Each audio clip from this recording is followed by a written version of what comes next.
Hey guys, we will all have comparison of major and minor phyla today. तो सबसे पहले आपको मैं ये बताना चाह रही हूँ कि ये जो आपका माइनर फाइला है ना, उस पे आज हम थोड़ा ज़्यादा एम्फेसिस देने वाले हैं। क्योंकि देखो मेजर फाइला जो है ना, वो मेजरली आपको पता होता है।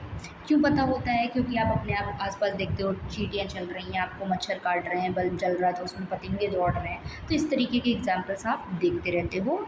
तो कि मैं एग्जांपल आपको मेजरली दे रही हूँ, वो है ऑर्थ्रोपोड का, जो कि लार्जेस्ट फाइलम है। तो लार्जेस्ट फाइलम है तो ऑब्वियसली इसमें डाइवर्सिटी ज़्यादा होगी।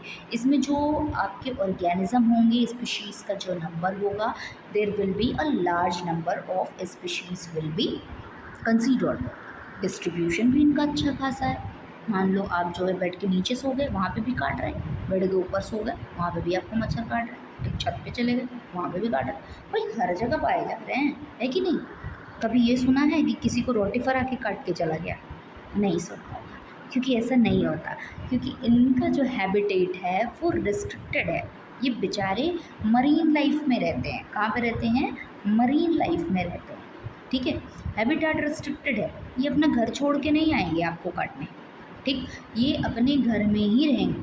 और इनको बोलो जहाँ बोलो वहाँ पहुँच जाएं।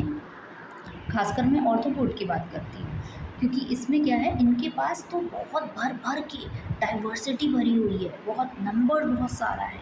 ठीक है कि नहीं? और अडेप्टेबिलिटी तो पूछो ही मत, अडेप्टिव भी बढ़िया है, अच्छा खासा। और सारा खेल यहाँ पे ना अडेप्टेबिलिटी का है। देखो, अगर किसी ने भी अपने जीवन में अडेप्ट करना सीख लिया चीज़ों को, तो वो क्या करेगा, वो डार्विन के अकॉर्डिंग आगे तो बढ़ ही जाएगा, है कि नहीं? देखो अभी यहाँ पर इन्होंने क्या किया है, इनकी अडेप्टेबिलिटी अच्छी है, तो आज इनके नंबर क्या हैं, बढ़िया है। क्योंकि इन्होंने सस्टेन करना सीखा है, हर इन्वायरमेंट से लड़ना सीखा है, जीना सीखा है, राइट। यहीं आप दूसरी तरफ देखोगे, माइनर फाइला की तरफ, हालांकि इसके भी बहुत सारे फ़ायदे हैं, पर इनकी अडेप्टेबिलिटी कंपेरेटिवली मेजर फाइला की क्या है, कम है, राइट। इसलिए क्या होता है, सीधा असर इनकी संख्या पर पड़ता है इसका। तो इनके नंबर क्या हो जाते हैं, कम हो जाते हैं। इनकी डाइवर्सिटी भी जो हो जाती है वो कम रह जाती है। और सोचो ना, जब जहाँ पर कम स्पीशीज़ होंगे, रिस्ट्रिक्टेड हैबिटेट होगा, लेस डाइवर्स होंगे, तो वहाँ पर इवोल्यूशन जो है उसकी रेट कितनी कम होगी और उस ग्रुप को कितना कम पढ़ा जाएगा। ये तो बनी बात है कि नहीं, है ना? यहाँ पर जब हम ऑर्थ्रोपोड को देखते हैं तो उसके पास ये देखो, यहाँ पर आप देखो, ये देखो, अच्छा खासा इसके पास एक्सोस्केलेटन प्रेजेंट है। ठीक, ऊपर से देख रहे हो, ऐसे हेलमेट वेलमेट लगा के बिल्कुल बाहर निकल रहा है बंदा। इतने सारे पैर रख रखे हैं इसने। ठीक है, यहाँ पर आप इकाइनोडर्म को देख लो। इकाइनोडर्म में आपको देखने को मिलेगा कि ये देखो, ये इन्होंने जो ये कांटे लगा के घूम रहे हैं, कौन ही इनको काटेगा, है कि नहीं? ये देखो, ये तो ऐसे मारा पड़ा है, इसको कौन ही उठा के लेके जाएगा। जब तक लगेगा ये नॉन लिविंग है, तब तक ये अपना लिविंग वाला काम करके निकल लेगा। ठीक, तो ये सब जो आपके ऑर्गेनिज्म आपको देखने को मिल रहे हैं, ठीक, जैसे कि इसमें मॉलस्क भी आता है। एक एग्जांपल और भी इंक्लूड कर लो, मॉलस्क भी आता है। तो कहते हैं ना कि मॉलस्क सॉफ्ट बॉडी है, जैसे ये सॉफ्ट बॉडी देखने को मिल रहे हैं आपको, वैसे मॉलस्क इसमें सॉफ्ट बॉडीड है। हाँ, वो सॉफ्ट बॉडीड है, लेकिन वो भी अपना प्रोटेक्शन जो रहता है वो लेके निकलता है। प्रोटेक्शन कवर जो होता है उसका, जो उसका शेल होता है, वो उसको लेके निकलता है बाहर। जब आप मॉलस्क में जाओगे, अंदर पढ़ोगे, शेल पढ़ोगे, मेंटल पढ़ोगे, तब आपको देखने को मिलेगा, यूनियो में देखने को मिलेगा आपको। और भी उसमें बहुत सारे एग्जाम्पल्स हैं, अभी उसमें नहीं जाते हैं। ठीक है, अभी यहाँ पर इनको देखो भाई, ये हैं तो देखो, हैं तो कम, लेकिन ये ब्यूटीफुल बहुत है यार। देख रहे हो, इसमें कांटे भी लगे हैं तो भी बड़ी खूबसूरती के साथ लगे हैं। तो they are less in number but beautiful and delicate. अब मोस्टली क्या होते हैं, ये मरीन होते हैं। तो इस तरीके से इनका क्या हो गया, एक आपका रिस्ट्रिक्टेड हैबिटाट हो गया। 50 बार मैं इस वर्ड को रिपीट कर चुकी हूँ, तो प्लीज़ इस वर्ड को आप नोट कर लीजिएगा। और इनकी अडेप्टेबिलिटी भी इनसे क्या होती है, कम ही होती है। और सारा खेल तो अडेप्टेबिलिटी का है। अडेप्टेबिलिटी कम होगी तो ऑब्वियसली सारी चीज़ें कम देखने को आपको मिलेंगी ही मिलेंगी। तो आओ एक बार इसको रीड कर लेते हैं। मेजर फाइला में आपके पास क्या है, वही आपके जो प्रोटोजोआ होते हैं, फिर पॉरीफेरा, फिर टिनोफोरा, जिसके एग्जांपल्स आपको पता ही होते हैं। जेलीफिश हो गया, कोरल रीफ्स, ये सभी जानते रहते हैं। नीमेटोड में हो गया राउंड वर्म, और प्लेटीहेल्मिन्थीज में हो गया फ्लैट वर्म। फ्लैट वर्म अभी आपने देखा अपनी इमेज में यहाँ पर। एनालिड, एनालिड भी आपने देख रखा होगा, केंचुआ देखा है ना, लीच देखा है, वही से। कॉर्डेटा, कॉर्डेटा तो चलता फिरता आप ही कॉर्डेट है, ठीक। मॉलस्क, मॉलस्क में आपने स्नेल देखा होगा और ऑक्टोपस देखा होगा। ऑर्थ्रोपोड, ऑर्थ्रोपोड आप दिन रात इससे तो भेंट हो ही जाती होगी। इंसेक्ट्स हो गए, स्पाइडर हो गया, क्रस्टेशियंस हो गए। और ये क्या है, आपका लार्जेस्ट फाइलम है। ये बात आपको बिल्कुल से याद रखनी है, क्योंकि कभी कभी एग्जाम में डायरेक्ट क्वेश्चन बनेगा कि लार्जेस्ट फाइलम कौन सा है, तो it will be the arthropod, ठीक है। हमेशा याद रखना है कि ये क्या होगा, ऑर्थ्रोपोड होगा, इट विल बी ऑर्थ्रोपोड। अब देखो ये लेसर नोन वाले, इसमें आ गया आपका ऑन्कोफोरा। ऑन्कोफोरा हम अभी अलग से भी पढ़ेंगे। ऑन्कोफोरा को बोलते हैं connective link between Annelida and Arthropoda, ठीक। ऑन्कोफोरा में हम एक ही एनिमल के बारे में पढ़ते हैं, वो होता है पेरीपेटस। पेरीपेटस को ही हम क्या बोलते हैं, वेलवेट वर्म बोलते हैं। ऑन्कोफोरा को इसलिए बनाया ही गया क्योंकि पेरीपेटस जो था उसमें दोनों की कैरेक्टरिस्टिक देखने को मिल रहे थे, ऑर्थ्रोपोड के भी और एनालिड के भी। फिर टिनोफोरा, टिनोफोरा के बारे में भी आपको पता होगा कि ये कॉन्जिलीज भी हम इनको बोलते हैं, अभी आपको मैंने इमेज भी दिखाई। अच्छा, रोटिफेरा, रोटिफर्स, इसमें भी व्हील एनिमल क्यूब भी इनको कहते हैं, क्योंकि व्हील जैसी जो स्ट्रक्चर होती है वो इनकी बॉडी पे आपको देखने को मिलेगी। लाइक दिस, आप यहाँ पे देख सकते हो, यहाँ पर देख सकते हो। जब इसको ऐसे आगे से यहाँ से देखोगे ना आप, ऐसे यहाँ से व्यू से, तो you will be find those wheels.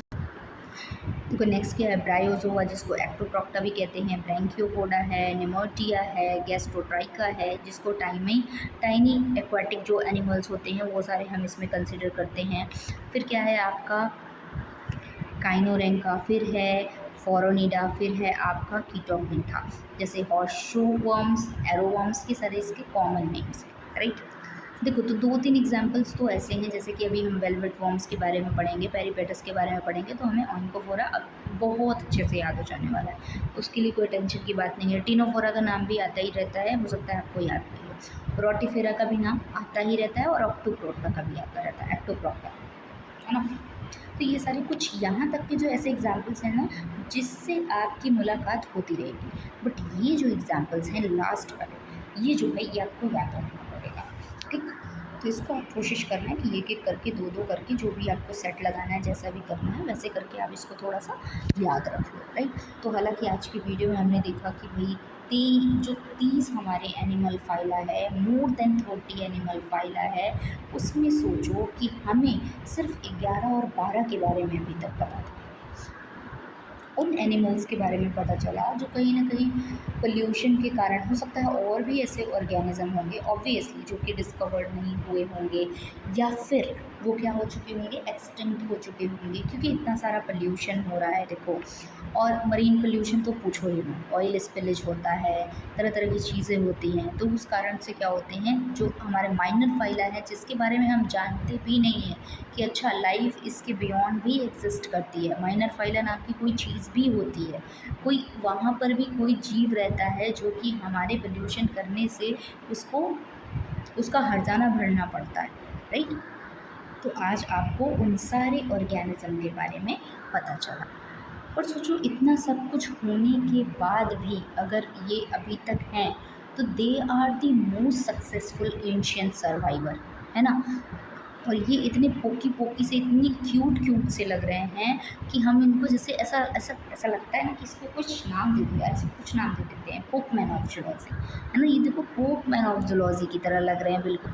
सोचो उतनी डार्कनेस में, उतने प्रेशर में, और उतनी एक्सट्रीम कंडीशन में ये सरवाइव करते हैं। तो ऑब्वियसली मेरे लिए तो it was fascinating to know about these organism, specially minor phyla की अगर मैं बात करूँ तो, कि हाँ जब मुझे पता लगा था कि अच्छा माइनर फाइला होता है, माइनर फाइला में इतने ऑर्गेनिज्म होते हैं, वो स्पेशली मरीन को बिलोंग करते हैं, वहाँ की ऐसी कंडीशन होती है, वहाँ पे वो ऐसे सस्टेन करते हैं, इतनी सारी प्रॉब्लम्स होती हैं, राइट।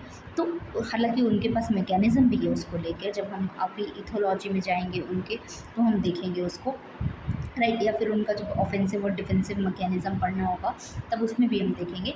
लेकिन अब तक जो पढ़ के आपको भी समझ में आया होगा कि माइनर फाइला जो है ये मोस्ट फैसिनेटिंग है, अगर आप इसको डेप्थ में जाके स्टडी करते हो तो। हालांकि अभी के लिए ये इतना ही बहुत है, इतना ही पढ़ के रखो और फिर धीरे धीरे जब जैसे जैसे आपका इंटरेस्ट बढ़े उस हिसाब से आपको काम करना है इसमें। चलो, तो आप मुझे बताना है इसमें कि आपको कौन सबसे ज़्यादा फैसिनेटिंग फाइला लगा अब तक का, जिसमें बहुत सारे भर भर के स्पीशीज़ हैं वो, कि जिसमें ग्रुप तो छोटा है पर एनिमल बड़ा प्यारा सा है। ठीक, तो चलो, thank you so much for watching this video, bye bye.